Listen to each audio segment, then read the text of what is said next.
everyone, I'm Sonia Choquette. Today I want to talk to you about what to do when other people don't listen to your intuition and how to not abandon yourself. But before I do, let me encourage you to please subscribe to my channel because I give weekly updates and wonderful tips and tools on how to live an intuitive life and reap all the benefits and the fun that brings about. Now, today I want to talk to you about a problem many intuitive people experience and fear. And as a consequence, actually either ignore their intuition or abandon it or suppress it or get it talked out of it, all of which they regret later. So, what do you do when you have intuitive feelings that others resist, resent, deny, ignore, laugh at, all the things that have happened to you along the way? Well, first of all, let's name a few of them. Maybe you have, for example, a strong intuitive nature and you're at work on a team and you feel like what the team is doing isn't quite right. But you're afraid to say so because you don't want to be considered critical or non-cooperative or a troublemaker. So you just bite your intuition, kind of bite the bullet on that, don't share it, and then your team loses the project later. And you struggle with that because had you said something, you may have succeeded. Or what do you do when you have a partner who's really heady and controlling, and every time you bring up your intuition, they say, that's ridiculous. What are your facts? Or how can you be sure? I don't want to listen to your nonsense. Because that I've heard happens plenty of times. Or just say that you have an intuitive feeling, but it disrupts the fun. For example, maybe you're all planning to go somewhere as a family to go have a picnic or go have an outing, and you have a bad vibe. So if you say something, the whole family looks at you like, why are you ruining our fun? Why are you the party pooper and the fun sponge? So these are real life situations that we encounter, and for the most part, because they're uncomfortable, intuitive people usually abandon their intuition and go with the general consensus, and of course regret it later. Of course, because your intuition was trying to protect you or guide you or help you in some way. So what do you do about it? Well, first, let's understand that intuition by its very nature is very often a disruptor. In other words, it brings in information that's extremely different from what everybody is, kind of working with, or what's obvious or what's physically apparent, and it disrupts our sense of order. It disrupts our sense of what's happening, what's real. And because intuition is reflecting things to come or the unseen world, your logic brain often says, well, wait a minute. How can you be sure? How can you be right? And so it resists. It doesn't want the disruption. It doesn't want the unknown. So that's one reason why you're going to get pushback. Another reason you're going to get pushback is because people are educated in our school systems. All of us are educated that what's desirable in life is that we get the right answer. Whether we go in school, getting the right answer makes you a good student, makes you a head of the class, makes you popular, makes you successful, certainly keeps you from getting in trouble, right? Yet, intuition challenges that because there's no guarantee that what's being presented is right. So, no way. How can I be sure is the first response to that, because you feel the anxiety that if I'm wrong, I'm going to suffer dire consequences. So that runs very deep, especially men. But I have to say, I used to think it was primarily men, but not anymore. I think that it's generally men and women who have been really encouraged to make sure they're always getting the right answer. So that's another problem. And I have a solution for that. The third problem is that it really has to do with suggesting people change. And people don't like to change. Change is threatening. Change disturbs our first chakra, our sense of security. Change presents the unknown.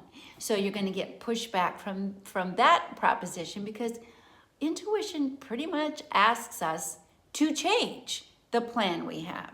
So the first thing we need to do is not take the pushback personally. Just understand that a lot of people are very stressed and insecure, and they want to be safe, and so their pushback isn't really about you and your intuition. It's more about their own control and trying to keep safe.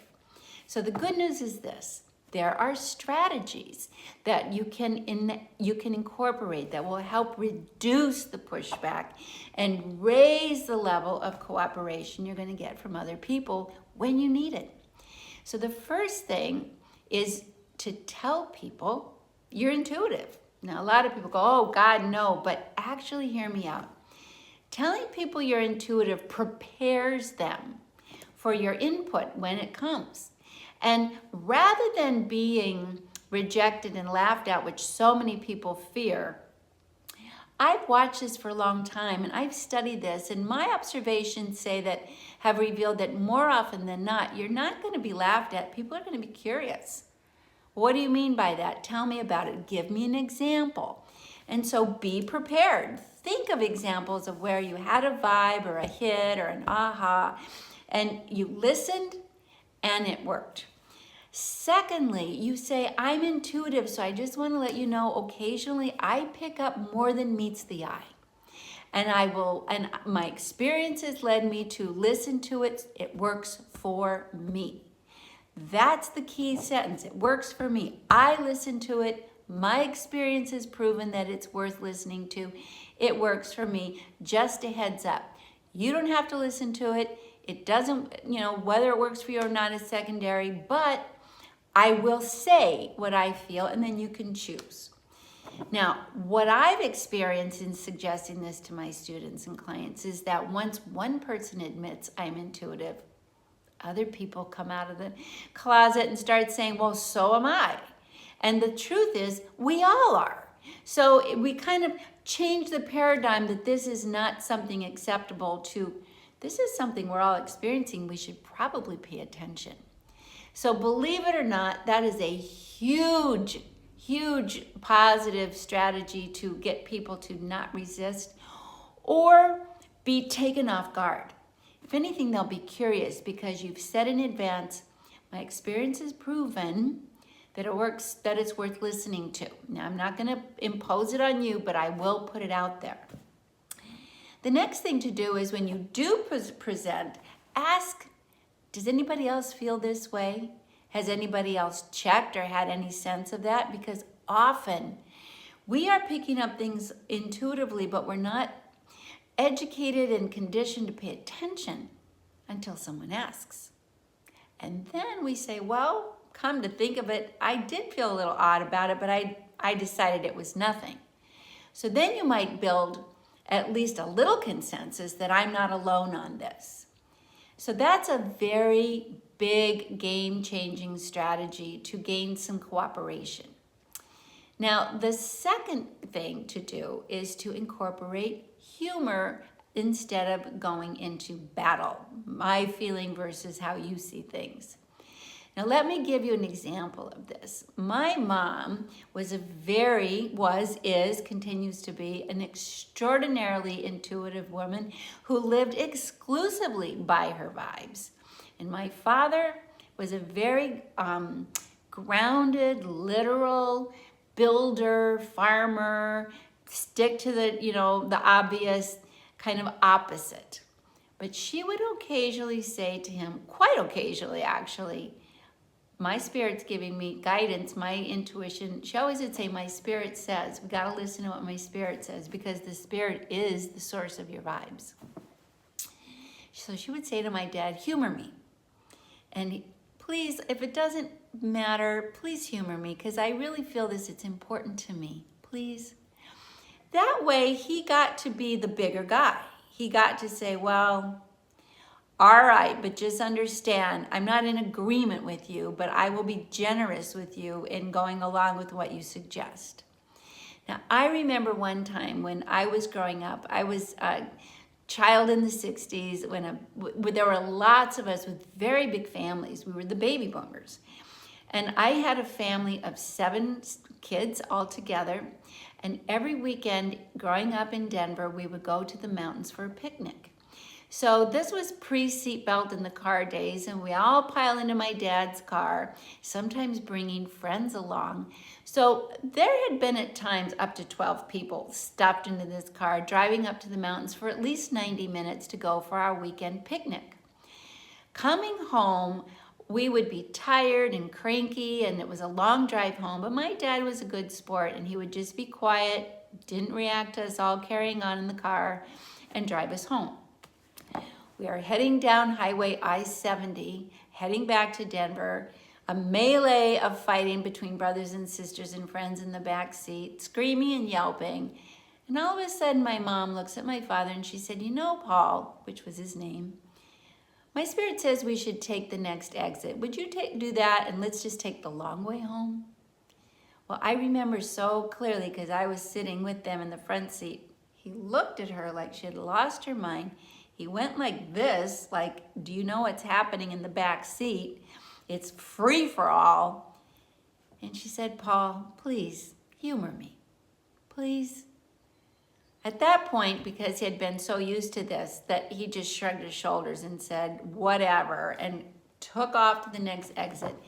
And we continued to drive home for an extra 40 minutes, which made for a very long, noisy drive home. Well, when he got home, my father went to watch the 5 o'clock news, which was his big evening news, was his big relaxation. And when he watched the news, the first thing was newsflash, huge accident on I-70. A semi-truck had flipped and stopped the traffic dead. So the whole highway was blocked, and that happened 6 exits ahead of where we exited.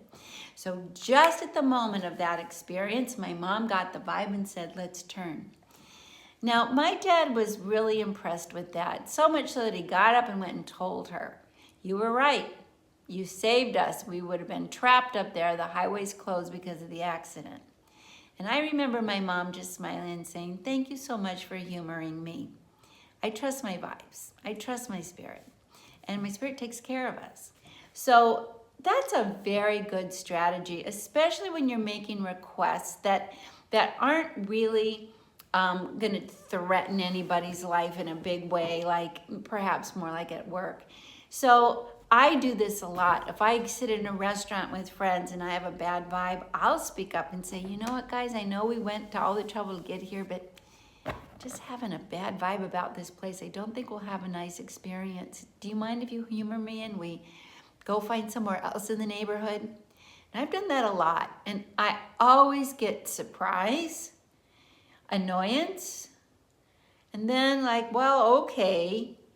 And then they go along with it. So I have to be the bad guy, or I have to be the disruptor, as we say, temporarily, but we always end up in a better place and having a better meal. Should we have moved? I don't know. I wasn't willing to stick around and find out why I had bad vibes because I didn't want the bellyache to justify them.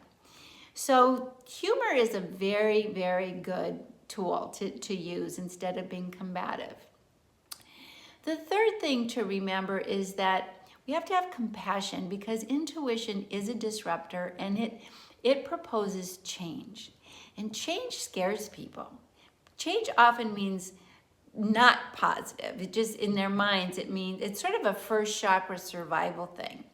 So we have to propose when we propose this, that people will often have a strong reaction.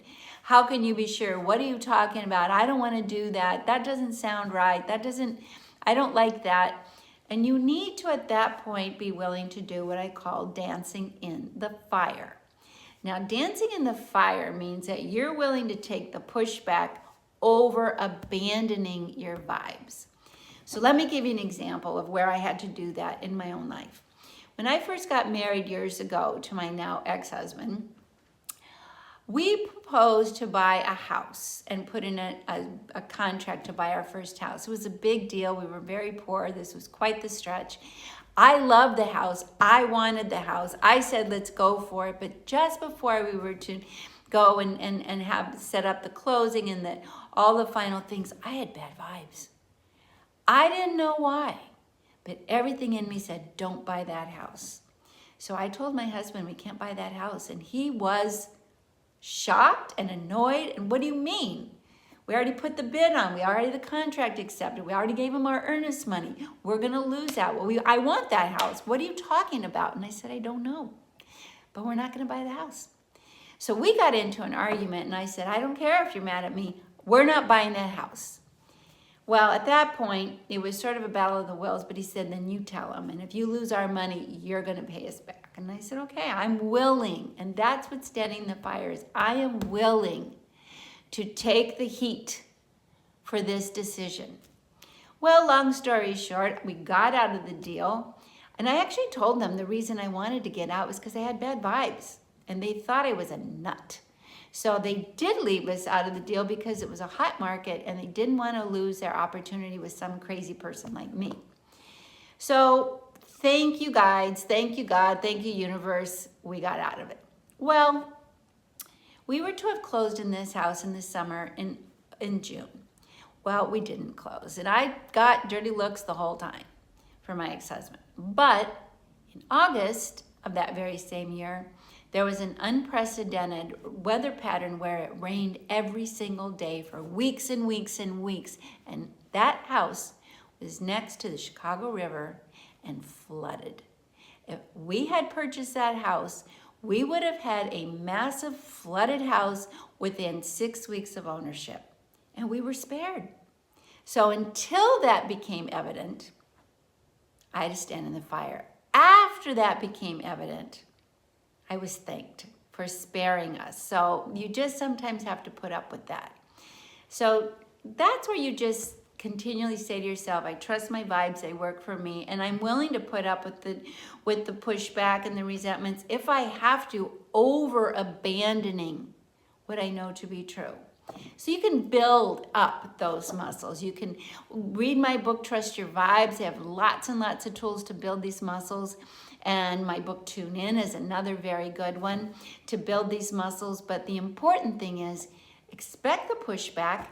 Don't take it personally. Be creative in how you respond and still trust your vibes. So thanks for listening to this. I hope that this helps you. I really think this is going to be valuable and help you stay more true to your intuition.